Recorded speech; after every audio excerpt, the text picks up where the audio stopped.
சிவகங்கை மாவட்டம் மானாமதுரை அருகே பட்டியலின மக்கள் வசிக்கும் குடியிருப்புக்குள் புகுந்து மர்ம கும்பல் நடத்திய கொடூர தாக்குதலில் 5 பேர் கைது செய்யப்பட்ட நிலையில் இந்த சம்பவம் சாதிய வன்கொடுமை அல்ல என மாவட்ட எஸ்பி விளக்கம் அளித்துள்ளார். இடைக்காட்டூரில் பேருந்து நிறுத்தத்தில் தொடங்கிய தகராறில் ராஜு என்பவரை துரத்திச் சென்ற 9 பேர் கொண்ட கும்பல் தெருவுக்குள் புகுந்து கண்ணில் பட்டவர்களை எல்லாம் அரிவாளால் வெட்டியுள்ளனர். இதில் பெண்கள் உட்பட பலர் காயமடைந்த நிலையில் ராஜேந்திரன், தினேஷ் ஆகியோர் படுகாயங்களுடன் சிகிச்சை பெற்று வருகின்றனர். தாக்குதலில் ஈடுபட்ட இருளப்பன், பாலமுருகன், பாரதி, வேல்முருகன் மற்றும் ஒரு சிறுவன் உட்பட 5 பேரை போலீசார் கைது செய்துள்ளனர். மேலும் தலைமறைவாக உள்ள 4 பேரையும் தேடி வருகின்றனர். எங்க ஊர் கடைக்கு போயிட்டு ஜாமான் வாங்குறது போயிட்டு இருக்கேன். ஒரு 2 பேர் பக்கத்தூர்காரங்க வெளியிலிருந்து வர்றாங்க. வந்தவங்க என்கிட்ட கேட்குறாங்க, உன் பேரை என்னன்னு கேட்குறாங்க. என் பேரை சொல்றேன். நான் என்ன ஜாதின்னு கேட்குறாங்க. ஜாதியை சொன்னோடனே அடிக்க ஆரம்பிச்சிட்டாங்க. அதோட என்ன பண்ணுறேன், அங்கிருந்து கிளம்பி ஓடி வீட்டை போட்டு ஓடிடுறேன். போனால் திரும்ப கொஞ்ச நேரத்துல என் வீடு போய் நான் வயக்கடை போட்டு பின்னாடி ஓடிடுறேன்.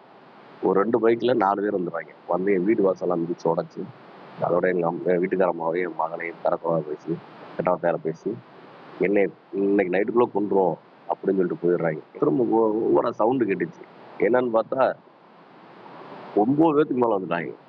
வந்து ஃபுல்லாமே வாள் அருவாங்க. இந்த இடத்துல விட்டுட்டாங்க. பாதிக்கப்பட்டவரின் மனைவி தனது கணவர் உயிரை காப்பாற்றுங்கள் என கண்ணீர் மல்க கோரிக்கை விடுத்துள்ளார். போலீஸ், இன்ஸ்பெக்டர், எஸ்ஐ இவங்கெல்லாம் வந்து பாக்குறாங்க. பார்த்தா இந்த இதை வந்து நீங்க அதை எவிடன்ஸ் அழிச்சிருங்க, இதனால உங்களுக்கு பின்னாடி பிரச்சனை வரும் அப்படின்னு சொல்றாங்க.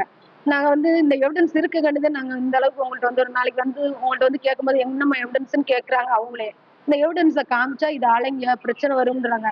இதுக்கு மேல நான் என்னங்க சார் பண்றது? என் புருஷன் இப்ப உயிருக்கு போராடிக்கிட்டு இருக்காரு. நாளைக்கு ஏதாவது ஒண்ணுன்னா நானும் என் பிள்ளைகளுக்கு என்னன்னு இந்த சமூகத்துல இருந்து போலக்கும் சார். நீங்க தான் எனக்கு இதுக்கு ஒரு முடிவு, நீங்க எங்க குடும்பத்தையும் எங்களையும் காப்பாத்தி கொடுக்கணும். இதனிடையே இரு நபர்களிடையே ஏற்பட்ட தனிப்பட்ட மோதலே தாக்குதலுக்கு காரணம் என்றும் மாவட்ட எஸ்பி சிவபிரசாத் விளக்கம் அளித்துள்ளார்.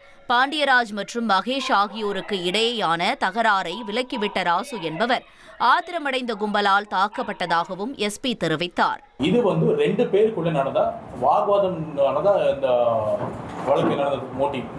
இதில் ஜாதி மோதலோ இல்லை ரவுடிசமோ அல்லது முன்விரோதமோ எதுவே இந்த மோட்டிவ் கிடையாது.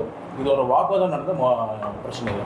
1,27,00,000 மனங்களை வென்ற தந்தி டிவி யூடியூப் சேனல். தவிர்க்க முடியாத தம்ப்நெயில்ஸ், கலக்கலான கான்டென்ட்ஸ். நீங்களும் இந்த குடும்பத்தில் இணைய இப்பவே சப்ஸ்கிரைப் பண்ணுங்க.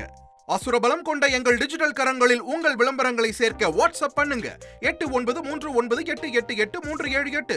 Email advttv@dttv.in.